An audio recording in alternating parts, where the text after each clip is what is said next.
Hi, I'm Cody James Timmerman, and I'm the director, producer, editor, cinematographer, visual effects artist, colorist, and conceptualist of Sometimes It Felt So Real. In 2015, when I was at art school, I made a project in my 2D art class where I made a book about the five senses, but not the ordinary five senses that we talk about. So instead of covering sight, hearing, touch, I covered other senses we don't talk about, like time, equilibrioception, and even when we experience more than one sense at a time, like synesthesia. So when it came to creating this film, I decided to do the same thing, but with our emotions. So in this first sequence here, which was given the name of FaceTime Duet, the emotion I wanted to convey was the idea of contentment. Just a sublime, no worries day where you happen to get a phone call from your twin sister, which in this case is also played by the dancer in the sequence, Bree Cummins. This was shot in my aunt's house. It was the longest shooting day out of the four. We had about an 8 a.m. call, and I think we wrapped out around 4:30, 5 o'clock in the evening. This was the sequence that I saw the most of in the post process with editing and coloring and the visual effects. All the visual effects that you see in here are the screen replacement of the iPad. In total, when I separated everything I needed in order to replace the screen, I had about 65 total clips that I had to go in and do screen replacement on. And I just want to advise for everyone who is maybe wanting to do screen replacement in one of their first films and they don't really know how to do it. Look into it. Don't do what I do and be prepared. The green screen worked fantastic for the most part, except for when it was too bright and it was reflected on her, and I had to go in and try to remove that as much as possible. And when I didn't pay attention and we shot some scenes without the green screen on there, I had to go in and do it frame by frame by hand. And that just led to an over a month-long process. To shoot all of the scenes in this, we had 4 quasar tubes, which you can see one right up behind her head in the kitchen lighting. That is one of the quasar tubes that we had. And we only had 4 of those and a reflector to film every single scene in this. At the end of the day, this is the sequence that I've seen the most of, but I'm also extremely proud of it. So normally in order to achieve this sort of shot where we just saw the outside and now we're moving inside and they're both properly exposed, you wouldn't be able to capture that without being able to rack the iris of the lens. And we weren't able to do that. So in order to achieve both of those things, I ended up dropping a second clip of this exact shot onto the timeline. I used the raw data coming from the camera to drop the ISO. I then color corrected the clip to look exactly the way that I wanted it to. And then I masked it, drawing some lines, just making it just so the outside was exposed like that.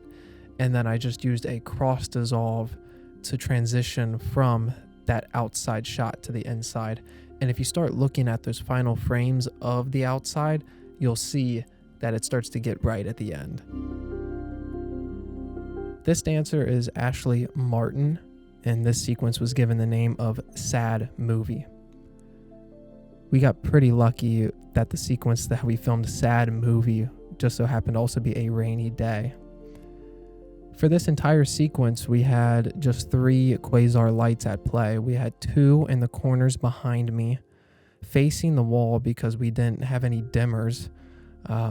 That's just what you have when you don't have any budget. And then there's also one in the far, far back. You can see sort of a 4400 degree Kelvin source coming from that back room onto the table. This sequence was shot at my mom and my stepdad's house, and if you look right down in the corner by the kitchen table, you can see the family dog's head laying there. So a nice little cameo by Captain.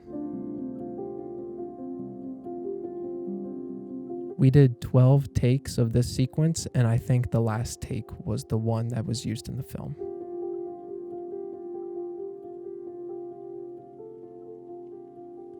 and again with a slow cross dissolve, leading to the outside being properly exposed at the end. So now you're hearing the sound of teeth brushing, and in a second you're going to hear Janie deliver a line. Hello. That was the only sound that we recorded during filming. We didn't have enough crew members to ensure that all the audio was being recorded properly on set, so what we ended up doing for most of the sequences, minus this, was recording everything after we wrapped filming, and then it was pieced together in post, very much so like a Giallo style film. This sequence was given the name of Running Late, and it's all about frustration, having too many things on your plate, but they're no one else's fault. This was the easiest piece to shoot. We had a day where she came into the house and we ended up walking through everything with the camera, figure out exactly how this was going to be shot so that way by the time we rolled in 2 days later, I had it all in my mind and we were able to film this all within the span of around 3 hours. Most of what you see here, all the busy work, came from the recommendation of the dancer of this piece, Janie Smith.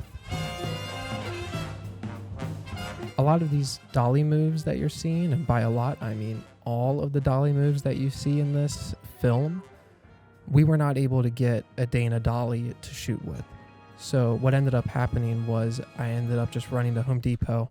I bought a piece of plywood, some shopping cart wheels, and some PVC pipe, which I think all in all ended up costing like $70 or $80.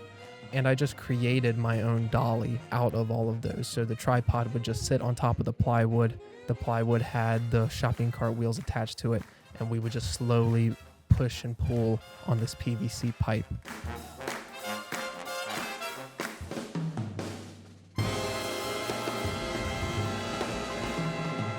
And finally, this last sequence, which was simply given the name of Audition, was the embodiment of the transition of feeling anxious to feeling determined.